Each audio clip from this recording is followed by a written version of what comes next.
Alright, we're doing another care video. This time it's on the giant African millipede. Um, these guys are honestly very similar to other millipedes with just a few little key differences. Um, First being they get big, so they need a bigger enclosure and way deeper substrate than maybe you would initially believe. The substrate should be at least as deep as the millipedes are long, but I recommend at least a foot or 13 or 14 inches of substrate. These guys can get up to 14, 15 inches. The biggest I've ever seen is 12 or 13 inches though. So they're not it's not too common for them to get that big, but still, you should have very deep substrate for them.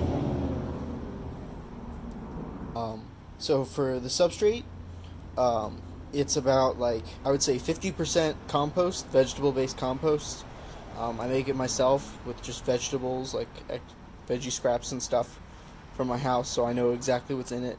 But I'm sure you can find a good compost around where you live, or ask a friend.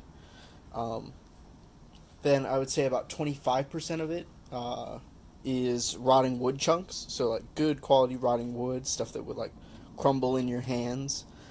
It's fermented and stuff and been outside in the elements or inside a chamber for fermentation, because they can't really eat fresh wood or hard wood. I recommend oak, elm, poplar, alder, ash. Mostly hardwoods is what they like. They'll also eat cottonwood and stuff too. And then the remaining 25% I would mostly be calling forest floor. So shredded up rotting leaves and stuff like that, and then whole rotting leaves. Again, the leaves have to be fermented, rotting outside for a while, or in a fermentation chamber.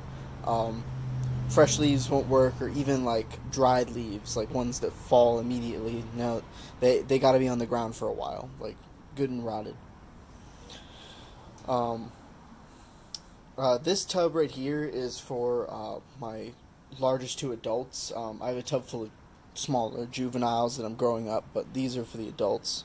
So I guess I'll just kind of show you them, since they're both kind of out and about right now. I've seen this pair mate, so we're hoping for babies at some point or another.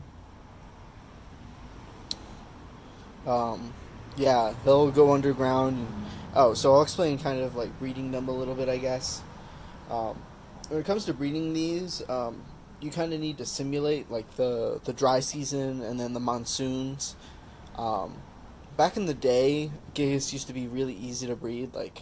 I got some imports in back when they were cheap and they were coming in, and they just bred for me. I didn't really have to do anything. I just kept them like any other millipede, and I had babies. It was super cool. I wish I'd kept them. But the current African giants, the gigas that are in the hobby now, I don't know if they're maybe a different species or a different locale. They come from somewhere. But they're smaller than the old ones used to be, and they're more difficult to breed. I'm not sure what it is about it. They just don't breed as readily or grow as quickly and as big as the ones that used to be in the hobby. They're still, big ass millipedes, and they're really cool, but and these guys aren't full grown yet, so yeah. Temperature, they like it in the mid 70s to mid 80s kind of. They'll do well in that kind of temperature barrier. And as far as substrate, moisture and stuff, if your substrate is moist enough, you don't need to give them any source of water. They'll get all their water from their substrate and then their food, their extras and stuff. I have a piece of squash in there for them right now that they've been kind of nibbling on, I can see. But yeah. They also have symbiotic mites on them. You'll see them crawling around on them and stuff. It's perfectly normal. It's just they're little buds that live on them and help keep them clean.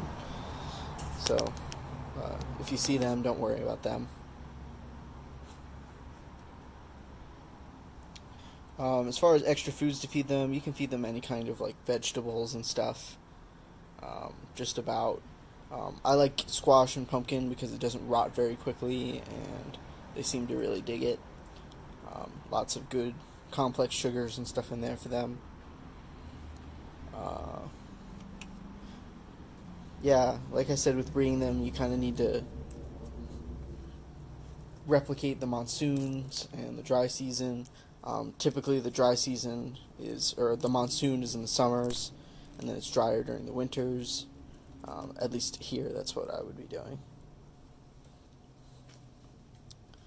But yeah, breeding them isn't like the most difficult thing, but they are becoming endangered in the hobby because people aren't really taking care of them right.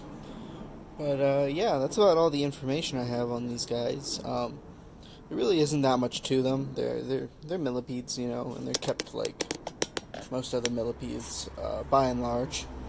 So if you get them, just make sure you do your research and do everything right. Don't take any shortcuts, because you'll probably kill them, and we don't want to do that because there's not that many of them left. So yeah, happy keeping, guys. Like, comment, share, subscribe.